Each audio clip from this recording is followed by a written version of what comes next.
That, you better deliver. I am not going to waste your time introducing the one and only Gary Vaynerchuk. There are people in this room who traveled 24 hours by bus just to see this man. So you better have something smart to say, Gary. Okay. Ask Gary V is Gary's 4th business book, his 5th book total.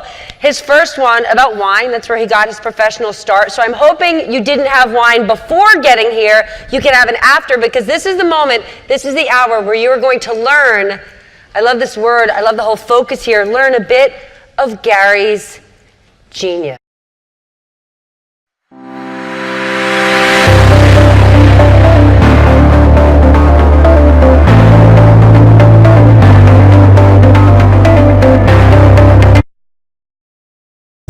Gary hosts the hugely popular YouTube show Ask Gary V, and has penned 3 New York Times best-selling books.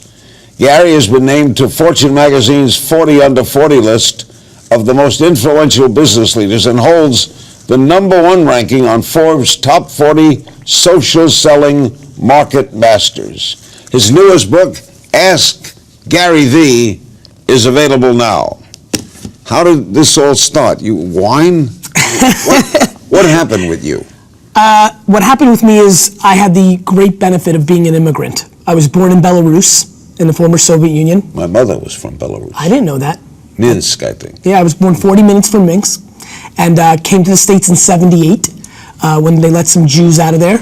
And we set up in Queens, and my parents lived the American dream. They worked very hard. My dad was a stock boy in a liquor store in Clark, New Jersey, and eventually became the manager of that store, and eventually saved up enough money to buy a store in Springfield, New Jersey. I was lemonade stands, baseball cards, real hustler kid, blow pops, anything to make a buck. And at 14, I got dragged into the store. You know, oldest son, immigrant family.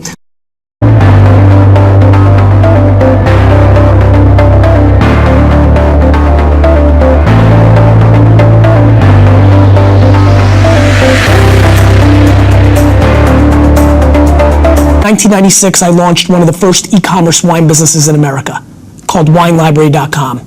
Took over my dad's business, kind of running it day to day in 1998 alongside with him. And from 98 to 2003, helped grow that business from a $3 to a $60 million business. That became the foundation.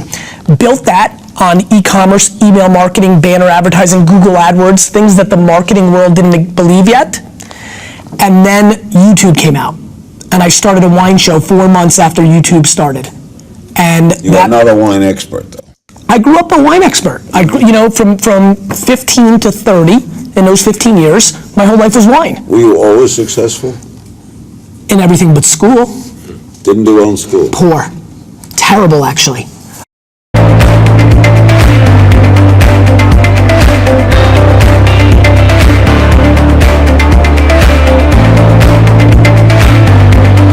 School failed you, or you failed school? School failed me. School's failing entrepreneurs every single day.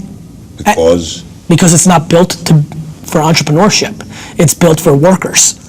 You know, if you're being taught to play within the lines, and there's nothing being taught that maps to the entrepreneurial market. As a matter of fact, my biggest cynicism when I sit across an entrepreneur today is if they are too successful at school.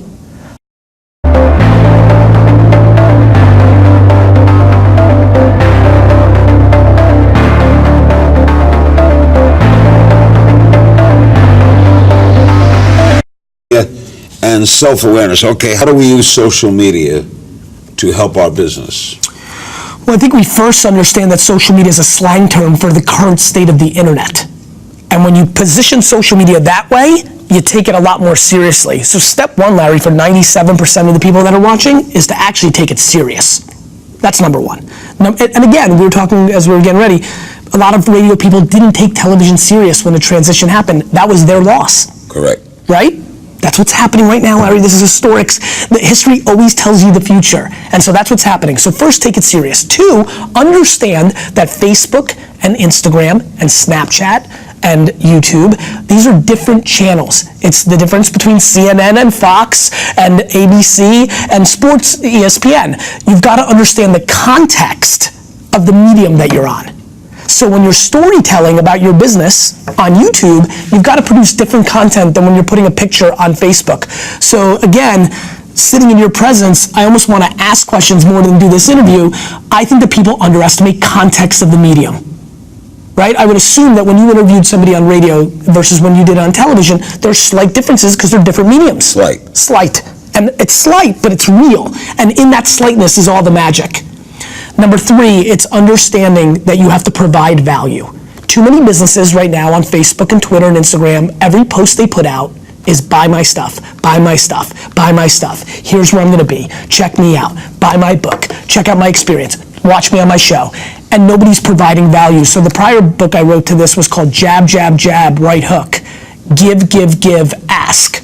And it gave people a formula of how to put out content that actually gave people enough value that you then had them in a consideration to buy your stuff. But the technology changes so much that something could be new tomorrow that wipes out what was yesterday, right? Tough crap, right? The market is the market is the market. Every day people put out shows on radio and television that tried to knock you off your pedestal. You had to become number one, stay number one. That's the market. As a 13, 14, 15, 16-year-old, and look at my class and my teachers, and I'm like, I'm gonna show you. I'm gonna show all of you. You think I suck? I'm gonna be the biggest, best person on earth.